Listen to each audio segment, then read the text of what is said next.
Salut la compagnie, ici Marco et aujourd'hui on se retrouve pour parler de l'épisode 130 de Dragon Ball Super.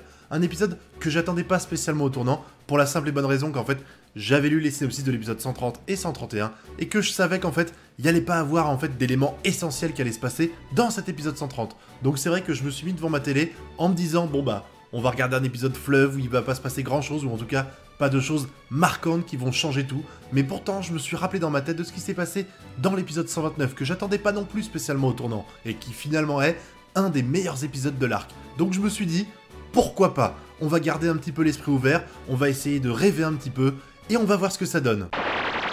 On commence l'épisode comme s'est achevé le précédent, avec un Jiren en grande difficulté face à Goku. Alors je pense que vous allez entendre cette phrase à de nombreuses reprises durant ma review, mais ce combat, il était magnifique. L'animation est parfaite, le combat en lui-même est super joli, franchement, y a rien à redire. Et puis pareil, l'aura de Goku en Ultra Instinct, même si je suis pas forcément fan du maîtrisé, je trouve que l'aura bleu-violacé qu'il a, enfin plutôt bleu que violacé, mais bon, l'aura qu'il a autour de lui, elle est super classe. Et celle que Jiren va avoir un peu plus tard, l'est tout autant. Par contre, à côté de ça, le petit Jiren, il est totalement dépassé par le pouvoir de Goku en Ultra Instinct maîtrisé. On avait vu ça déjà dans l'épisode précédent, où il y avait un énorme avantage pour Goku, mais là c'est encore plus flagrant parce que ça dure pas juste 30 secondes. D'ailleurs tu le vois, il crise un peu, il serre les dents, il s'énerve un petit peu, et finalement ça va servir à rien. Tout le long de cette première partie, il va être complètement en PLS face à Goku. C'est un petit peu une inversion des rôles parce que je me rappelle de l'épisode, je crois que c'était le 109-110, où il se passait un peu la même chose dans l'autre sens, même si là, c'est quand même plus équilibré. Jiren, tu le sens quand même pas au fond du gouffre à se faire violer par Goku. Mais on sent quand même que Goku, il a la totale maîtrise de ce qui se passe durant le combat. Jiren, il fait tout ce qu'il peut.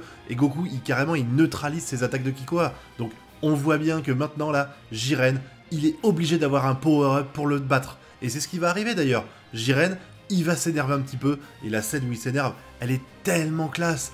On sent en fait le Jiren qui va avoir encore un power-up. Par contre, les power-up, visiblement, dans les Pride Troopers, c'est uniquement le torse qui gagne des muscles. Bon, on s'attendait pas à une transformation, c'est pas Freezer ou Cell, mais quand même, c'est vrai qu'à chaque fois qu'on a eu des power-up, que ce soit pour Toppo ou pour Jiren, les deux fois c'est « je deviens un peu plus grand, je deviens baraqué ». Bon, ça se voit encore plus pour Toppo parce que il est en obésité morbide, mais pour Jiren, on voit bien en fait qu'il est beaucoup plus musclé après. D'ailleurs, la façon dont il justifie le power-up de Jiren, je l'ai trouvé vraiment très pertinente, parce que il est en train de se faire malmener par Goku, et ça lui rappelle ses échecs passés, les échecs qui sont dus à son manque de force, à savoir la mort de sa famille, même si je pense que c'est plus un hasard qu'autre chose, parce que s'il avait été présent à ce moment-là, il serait mort, et puis après, la mort de son maître et ses amis lors du combat contre cette même personne qui avait buté sa famille. Je trouve ça plutôt intéressant parce que ça rappelle un petit peu les failles de Jiren, et pourquoi il est comme ça aujourd'hui, pourquoi il décide de ne s'attacher à rien, parce qu'il a peur de perdre les choses qu'il aime. Enfin,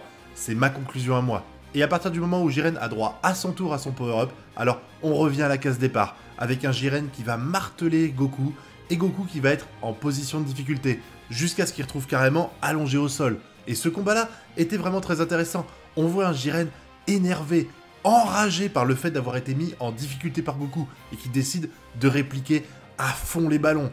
Il balance tout ce qu'il a. D'ailleurs, l'attaque finale où il donne un énorme coup et après il balance un Kikoa qui explose Goku au sol, c'était magnifique. D'ailleurs, tout ce combat était magnifique. Les deux auras qui s'entremêlent, etc. C'était vraiment du très bon travail d'animation.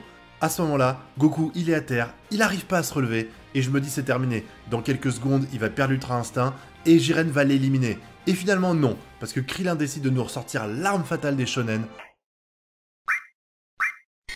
Le pouvoir de l'amitié. Ça reste relativement limité, mais c'était vraiment très intéressant de voir tout ce laïus qui nous sort et qui m'a rappelé beaucoup de souvenirs, surtout après avec le passage de Muten Roshi, qui va expliquer lui-même avec le petit reflet dans les lunettes où on va voir 2-3 scènes qu'on a connues, l'entraînement au vu du tournoi des arts martiaux, le passage avec Piccolo, le combat avec Vegeta, l'arc Namek, l'arc Cell. Tout était vraiment très intéressant. Ça m'a rappelé des souvenirs. C'est ce genre de scène en fait que tu veux voir quand tu te retrouves à 2 épisodes de la fin d'une série qui compte à elle toute seule plus de 600 épisodes si je dis pas de bêtises. Entre Dragon Ball, Dragon Ball Z, Dragon Ball Super, il y a une chier d'épisodes. Il y a eu des tonnes d'histoires racontées qui nous ont tous marqués. Et pour une fois, parce que c'est vrai qu'on a l'habitude de dire qu'ils surfent un petit peu sur la vague de la nostalgie avec Dragon Ball Super, et ben là, je trouvais que c'était le bon moment. Ils ont dit en fait que Goku, il a de la ressource. Tout simplement parce que il ne travaille pas pour lui-même, il ne combat pas pour lui-même, il combat pour les autres. Et il sait que sans les autres, il serait rien. Bon alors par contre ça, on peut le remettre en question parce que je suis pas convaincu que depuis le début de Dragon Ball Z, Muten Roshi il ait joué un rôle prépondérant, que ce soit en attaquant physiquement un adversaire ou tout simplement en encourageant ou en donnant en fait des capacités qui permettraient à Goku de pouvoir battre ses adversaires ou d'autres membres de la Team Z. Mais ça n'empêche que ce passage-là, je l'ai trouvé très émouvant. On a eu en fait la dose de nostalgie parfaite. Il la fallait pile poil à ce moment-là. C'était vraiment pour contrebalancer en fait le Jiren qui a tout abandonné pour se contenter d'uniquement d'avoir de la force, et de l'autre côté, le Goku qui a ses amis, qui compte sur eux. Et j'ai trouvé ça vraiment très intéressant, très pertinent. Et d'ailleurs, malgré ce que je peux dire, je pense que le discours de Krillin a fait que Goku s'est relevé et a pris l'ascendant une nouvelle fois sur Jiren. Et le petit Jiren, il va se retrouver malmené complètement, comme au début de l'épisode, et il va se retrouver encastré dans un rocher, avec l'aura rouge qu'il avait avant, qu'il a complètement perdu maintenant.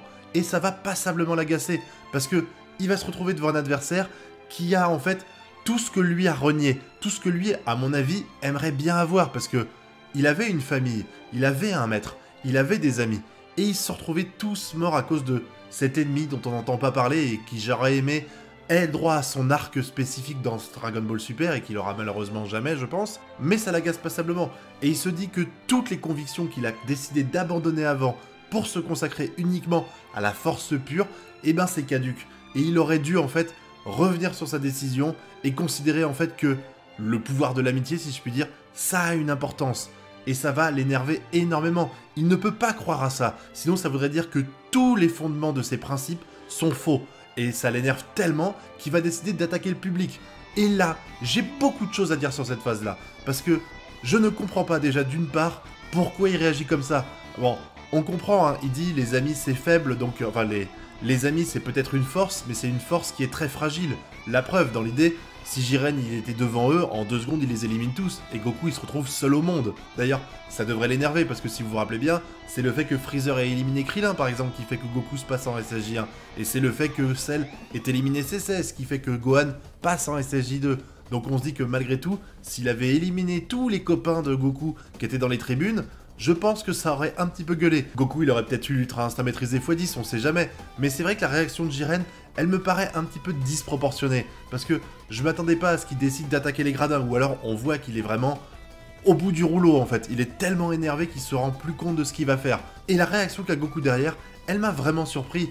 Bon, il se met devant et il arrive à arrêter le Kikoa de Jiren et le balancer aux 4 coins. Mais si vous regardez bien l'image, tu te dis que déjà, Jiren quand il fait ça, il prend le risque de buter tout le monde, pas seulement les mecs de l'univers 7 dont Goku apprécie la présence, parce que il y a également tous les Akaishin, il y a tous les Kaioshin, il y a tous les anges, il y a son univers 11 qu'il est censé défendre, tous les Pride Troopers sont là, Vermouth aussi, c'est vraiment surprenant. Et ce qui me surprend le plus en fait, c'est la présence par exemple des Akaishin qui ne bougent pas. Si vous regardez, c'est très furtif, hein, mais on voit en fait au moment où Goku se TP à côté des gradins et qui balance avec le Kiko avec sa main là, on voit qu'il y a encore Beerus qui a les bras croisés comme ça. Et derrière, on voit un des Akaishin qui bouge pas. L'alien bizarre là qui est dans un des univers qui participe pas, il est également présent et il ne fait pas un mouvement. Donc est-ce que, comme les autres sont surpris, je me dis qu'ils peuvent pas être... comment je pourrais dire ça? Ils peuvent pas être étonnés ou tétanisés, ça serait surprenant. Donc est-ce qu'ils savaient que quoi qu'il arrive, la barrière qui les protège du Akaishin, enfin du Akaishin, du grand prêtre, les aurait protégés cette fois-ci? Je pense que oui. Je pense que l'intervention de Goku, elle servait à rien. Par contre, là où ça m'étonne le plus, c'est que autant les Zeno, ils peuvent peut-être pas comprendre ce qui s'est passé, parce que ils ont pas l'âme de combattant, donc ils savent pas trop. Voir des gens qui veulent tuer d'autres gens juste pour comme ça, pour faire chier l'autre, c'est pas forcément quelque chose que mentalement ils sont capables de comprendre. Par contre, le Daishinkan, là, il aurait dû s'en apercevoir. Il aurait dû réagir à ça. Je ne comprends pas en fait que de tout l'épisode, qu'on voit pas Zeno ou le Daishinkan réagir à ce qui se passe en permanence dans l'arène. Ça me dérange pas. D'ailleurs, la plupart du temps, je trouve que ça casse le rythme. Donc c'était plutôt pas mal de pas les faire participer. Mais là, ça me semblait impératif. Il devait faire quelque chose. Le Daishinkan devait faire une remarque. Quand Frost il a attaqué des gradins Freezer pour se venger, les Zeno ils ont réagi cash, poum, disparition. Je ne comprends pas en fait que là Jiren n'ait pas été éliminé pour ce qu'il vient de faire, parce que c'est complètement interdit. Alors après, Est-ce qu'ils se doutaient que rien ne pouvait leur arriver? Et dans ce cas-là, ils se disent, bon bah Jiren il a fait ça juste pour le fun, et finalement ça aurait servi à rien parce que la barrière protectrice des gradins, elle les aurait sauvés quoi qu'il arrive. Mais c'est vrai que je trouve ce passage un petit peu choquant pour ma part. J'aurais vraiment aimé qu'il y ait une réaction au moins de la part du grand prêtre ou des Zeno. Un commentaire au moins, ça me paraissait être le minimum. Mais là, rien, que dalle. Là j'avoue, c'est peut-être le premier élément, parce qu'il y en a eu d'autres après, qui m'a un petit peu perturbé durant cet épisode 130. Bon là on s'en doutait tous, hein, mais t'attaques les amis de Goku, et Goku il se vénère encore plus. Et du coup Jiren il va encore prendre très très cher. Au final, il va se retrouver allongé au sol avec même plus la capacité de bouger. Et c'est à ce moment-là, quand Goku est sur le point de l'éliminer, qu'il perd la transformation. Alors là j'ai beaucoup de choses à dire aussi parce que je ne comprends pas trop ce qui se passe.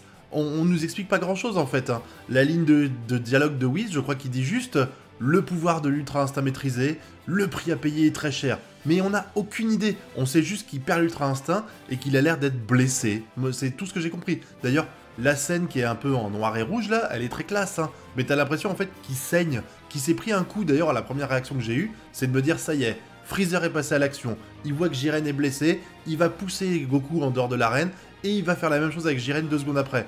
Finalement, en fait, c'est pas ça. C'est juste la pression, à mon avis, de l'Ultra Instinct qui est beaucoup trop élevée pour le corps de Goku et qui va lui faire perdre la transformation. Enfin, si vous avez une autre explication, moi je la veux bien, mais là j'ai pas très bien compris ce qui se passe honnêtement. C'est une phase qui est un petit peu floue pour moi et les détails qui sont donnés sont vraiment trop minimes pour que je puisse en faire quelque chose d'intéressant. Mais le résultat de tout ça, c'est Goku qui est à nouveau à terre, Jiren qui est un petit peu perdu dans ce qui se passe et qui va se relever, et Vermouth qui va lui dire mais t'attends quoi?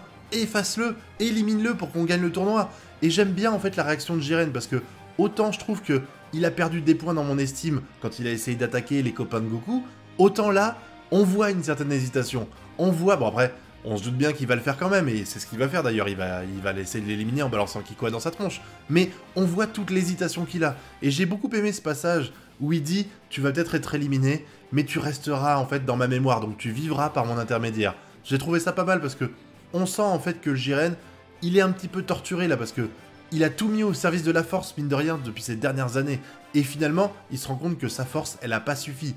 Et que Goku, il est supérieur à lui. Et malgré tout, Goku, il tient plus, donc Jiren va gagner alors que c'est pas lui le plus fort. Et je trouvais ce passage en fait très intéressant parce que ça montre un petit peu une des failles de Jiren. C'était pas mal. Puis, on se doutait tous de l'issue, enfin, on s'en doutait, non. Mais quand il y a Goku qui est sur le point de se faire éliminer, Freezer, il fait une petite attaque et il permet à Goku d'éviter de tomber et de se ramasser sur un rocher. D'ailleurs, au passage, Freezer, il devrait partir faire du bowling ou tout autre sport d'équipe où il y a besoin de précision, parce que un mec est capable de viser aussi bien, franchement, chapeau. Hein. Moi, j'arrive pas à sortir des quilles quand je fais du bowling. Lui, il tape Goku et il arrive à le faire tenir sur un rocher qui fait à peine 2 fois la tête de Goku. Chapeau l'artiste. Mais le plus surprenant, c'est pas la présence de Freezer, c'est le retour de C-17. Moi, je suis complètement perdu à partir de là, parce que autant Freezer, on se doutait bien, hein, il est pas mort, il se cachait. Bon, c'est vrai que les spoils nous faisaient croire, l'épisode en lui-même nous parlait plus du tout de Freezer depuis 2 épisodes, donc on se doutait bien qu'il était encore présent, et qu'on voulait juste l'oublier. Seulement la Toei, là, ils nous ont fait un coup de génie. Ils nous ont tellement focalisé, en fait, à pas parler du tout de Freezer, qu'on avait complètement oublié, enfin on l'avait pas oublié, mais que quand il nous faut revenir C-17, c'est la grosse surprise. Là, il y en a certains qui se disaient qu'ils s'en étaient aperçus, et c'est vrai qu'à un moment donné, je me rappelle plus où, mais il y avait des spoils qui parlaient du combat final entre Jiren, Goku, Freezer et C-17. Et moi, quand j'ai vu ça, je me suis dit, bah non, c'est un troll, ils parlent juste du climax et ils ont oublié de citer Vegeta. Et finalement, non, C-17, il est encore présent. C'est un petit peu surprenant parce que on s'attendait à ce que Freezer, il soit là, c'est sûr, mais C-17, le Daishinkan a annoncé sa mort. Comment ça se fait qu'il est encore présent? Comment le Daishinkan peut se tromper à ce point? Moi, ça m'épate vraiment. Mais finalement, bon bah, il est présent. Et on va avoir un combat final vraiment ouf. Avec un Freezer et un C-17 qui sont encore là. Un Goku qui, j'imagine bien, va se relever et affronter Jiren encore une fois, même si ça sera pas avec l'Ultra Instinct. Et puis en face, t'as quand même le Jiren qui est vachement amoindri, mine de rien. Bon, je me doute qu'il est encore ultra balèze. Mais quand même, il doit pas être en très grand état, même si il doit être, à mon avis, supérieur à ces 3 Gus. Mais mine de rien, il a 30 secondes pour les éliminer. Ce qui fait que je suis complètement perdu pour ce qui va se passer par la suite. Du coup, ça donne une fin d'épisode qui me laisse sur le cul. Parce que je m'attendais vraiment pas à voir C-17. Surtout que il s'était autodétruit et qu'en plus le Daishinkan avait annoncé sa mort. Donc c'est vrai que là-dessus, bon bah ça me perturbe un petit peu. Mais bon, pourquoi pas après tout? C'est vrai que je me rappelle vaguement dans DBGT qu'à un moment, Goku il s'autodétruit et puis finalement il meurt pas. Vegeta il a fait la même chose dans DBS face à Toppo, donc allez hop, on va dire que c'est possible, qu'il n'y a pas de problème. C'est juste que vraiment, le fait que le Daishinkan s'en soit pas aperçu qui me perturbe un petit peu. Et je me dis que après ça, il devait vraiment être dans un sale état. J'ai du mal à comprendre où il était passé en fait. Parce que je me dis que vu l'état dans lequel il était, il a pas dû aller bien loin hein. Quand l'autodestruction a eu lieu. Il a peut-être valdingué un petit peu, mais pour qu'il soit vraiment mis à l'écart, pour qu'on le voit pas du tout, là c'est vraiment une grosse surprise. Et en plus, je trouve que ça casse un petit peu le côté dramatique qu'il y a eu dans son épisode où il est mort, soi-disant. Parce que on a tous, entre guillemets, pleuré la mort de C-17. C'était vachement émouvant. On le voyait là se sacrifier pour l'équipe. Et c'est con, mais après coup, maintenant qu'on sait qu'il était pas mort, eh ben je trouve que cet épisode-là, il devient beaucoup moins épique à mes yeux. Parce que le sacrifice de C-17, ça n'en était pas vraiment un. Au final, j'attendais pas grand chose de cet épisode.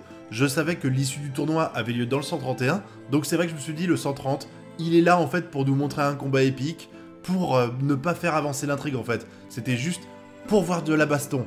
Et finalement, on l'a eu la baston, hein. C'était un très beau combat. Bon, on a eu le classique du shonen, à savoir Goku qui est devant Jiren, Jiren qui surpasse à nouveau Goku, les deux qui sont à peu près au même niveau, et à un moment donné, Goku qui passe un petit peu devant, Jiren qui l'excite, et là Goku, il passe largement devant, pour au final se retrouver un petit peu dans la merde parce qu'il a perdu son temps. Parce que c'est ça, Goku il est devant Jiren, il attend 3 plombes, il aurait dû l'éliminer tout de suite, mais enfin ça c'est un autre problème. En tout cas, tout ça pour dire que le côté animation, le côté graphisme, tout était extrêmement réussi. J'ai vraiment pris un pied fou devant cet épisode. Les combats étaient vraiment épiques. Les musiques que j'adore étaient toutes réunies dans celui-là. Il y a des musiques dans l'arc du Tournoi du Pouvoir que je trouve pas terribles, et il y en a que je trouve vraiment excellentes. Et là, ils nous ont foutu les 3 musiques que j'aime le plus dans ce tournoi, en même temps dans cet épisode. C'était vraiment une très belle réussite. Et puis à côté de ça, je trouve que le monologue qu'a fait Krillin, et surtout celui de Muten Roshi, était vraiment très intéressant. C'était vraiment le bon moment pour le faire. On est à un épisode de la fin de la série, même si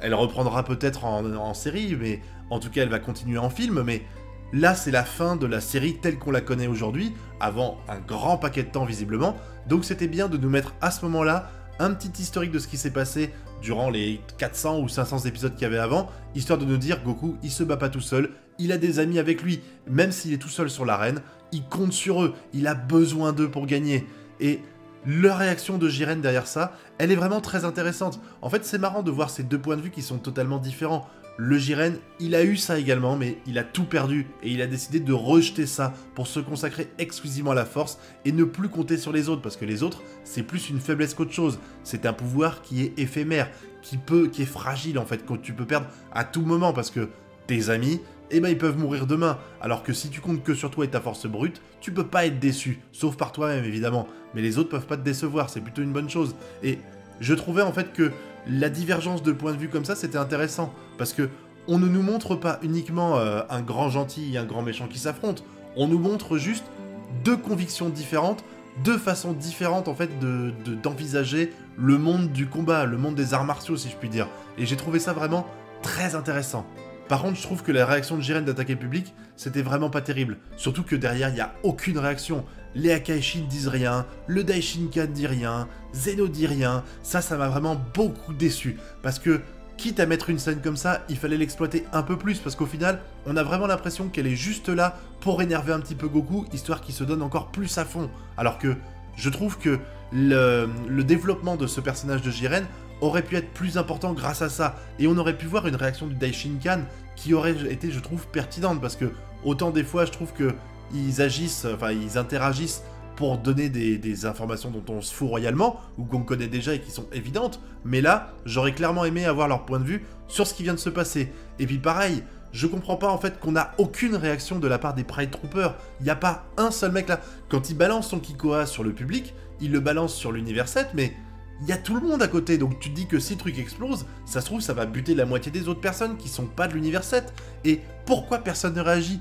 Pourquoi Vermouth il gueule pas sur Jiren en disant putain mec t'as failli me tuer? Je ne comprends pas en fait qu'il y ait aucune réaction dans le public, hormis celle de l'univers 7. Et encore l'univers 7 faut le dire vite parce que les Kaio, je crois que le Kaio il bouge pas, le Beerus il bouge pas non plus, Whis non plus, bon...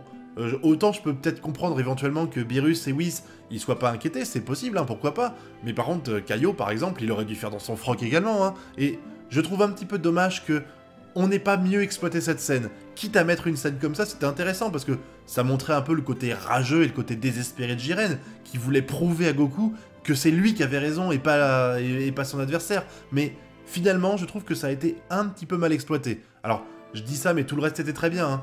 Il fallait quand même qu'il y ait des choses qui soient un peu moins parfaites quand même. Et ça en fait partie. En tout cas, je félicite la Toei parce que ils ont réussi à nous mettre totalement en PLS.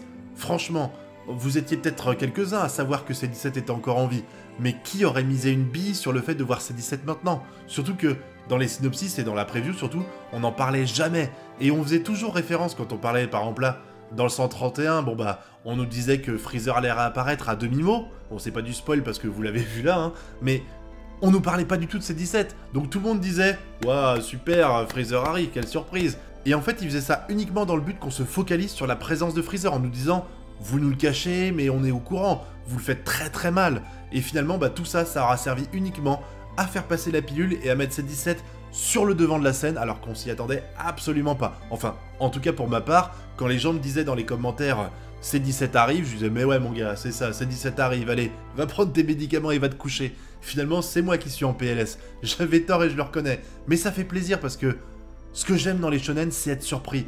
Et c'est vrai que dans Dragon Ball Super, j'ai pas vraiment eu l'occasion d'être surpris. Il y a eu, par exemple, à partir du moment où on voit en fait Gowasu et Zamasu avec les boucles d'oreilles et que Gowasu dit attention, si tu enlèves la mauvaise boucle d'oreille, on va fusionner. Bon bah là j'ai dit ok, on va avoir forcément une fusion, c'est pas possible qu'on nous ait mis ça si c'est pas le cas. Et puis je me rappelle aussi des DBZ, où on a eu des surprises en permanence. Quand Goku il récupère la vie parce que le Rokayoshi lui donne la sienne, qui s'y attendait? Quand Goku arrive sur Terre avec les Potara pour fusionner avec Gohan et que Gohan se fait absorber par Boo, qui s'attendait à ce que Vegeta débarque à ce moment-là? Franchement, il y a plein de choses surprenantes comme ça, enfin, qui m'ont surpris en tout cas à l'époque, et que j'ai pas retrouvé dans DBS parce que il n'y a pas vraiment de choses. Je trouve que l'intrigue a pas été développée assez pour que je sois surpris de ce qui se passe. Et c'est vraiment un point que j'ai trouvé très négatif dans cette série. Et là, même si ça reste, certains diront que c'était minime ou alors que c'était prévisible, hein, pourquoi pas. D'autres diront carrément que c'est incohérent.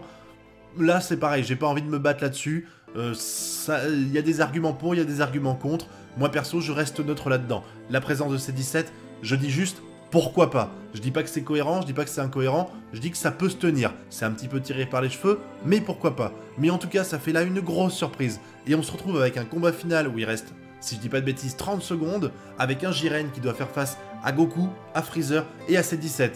Donc, ça devient encore plus intéressant.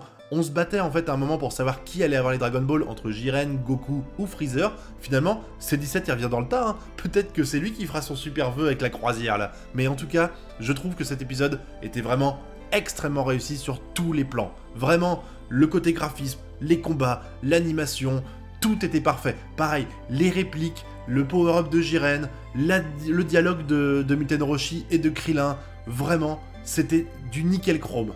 Des épisodes comme ça, en fait, je trouve ça super parce que on arrive, comme on l'a dit, à la fin, et pour moi, le climax de l'arc, il a vraiment commencé à l'épisode 129, quand Goku il commence véritablement à se battre avec Jiren, et qu'on a droit au monologue de Vegeta pour expliquer à Vermouth qu'il a totalement tort. C'est là, en fait, que j'ai commencé à ressentir des frissons, et c'est dommage que ce soit aussi tard. Bon, il y a eu des passages avant qui étaient super, hein. Le combat entre Goku, Kel et Caulifla, j'ai vraiment kiffé, par exemple. L'Ultra Instinct quand il utilise contre Kefla et qui fait son slide sur le Kikoa pour balancer le Kamehameha à bout portant, c'était très réussi aussi. Il y a eu d'autres passages sympas, mais vraiment là, ce qui me fait vibrer depuis qu'on a annoncé le climax de l'arc, c'est véritablement depuis 2 épisodes maintenant. Et je trouve ça super parce que on a beaucoup critiqué Dragon Ball et il y a beaucoup de choses qui sont justifiées dans les critiques qui sont données. Mais là, je trouve que depuis 2 épisodes, ils se sont bien rattrapés. C'est un peu tard, mais c'est déjà ça. Et j'espère que le 131 sera à la hauteur. Parce que il faut qu'on puisse se dire à la fin du 131, putain, ça s'arrête. Mince, je veux la suite. Et je l'aurai pas malheureusement. En tout cas, bien malin celui qui est capable de me dire qui va gagner le tournoi et quel vœu va être formulé à la fin de cet épisode 131. Je reviendrai dessus dans la preview qui sortira à mon avis demain, où je ferai une petite vidéo un peu pour les prédictions de ce que je pense qui arrivera dans le dernier épisode. Mais là, j'avoue, petite avant-première hein, sur cette vidéo qui sortira, mais j'en ai aucune idée pour l'instant. Je vais y réfléchir, mais c'est vrai que je trouve ça très bien parce que on est surpris par Dragon Ball Super. C'est pas arrivé souvent, et ça fait vraiment plaisir de pouvoir combiner en fait des répliques qui sont vraiment très réussies, un brin de nostalgie et des combats super réussis avec une animation et des graphismes presque parfaits. Là vraiment cet épisode, il avait tous les ingrédients pour être un des meilleurs de l'arc du tournoi du pouvoir, voire même de Dragon Ball Super, tout simplement. C'est tout pour cette review, j'espère qu'elle vous a plu autant que moi j'ai apprécié cet épisode. Si vous avez aimé, n'hésitez pas à mettre un petit pouce bleu, commentez également que j'ai votre avis, que ce soit sur l'épisode en lui-même ou sur ma vidéo, puis bien sûr si ce n'est pas déjà fait, abonnez-vous et partagez la vidéo pour qu'on soit de plus en plus nombreux à me suivre. Moi je vais vous laisser ici, je vous dis à très bientôt pour de nouvelles vidéos, et d'ici là je vous souhaite de bien kiffer. Tchuss!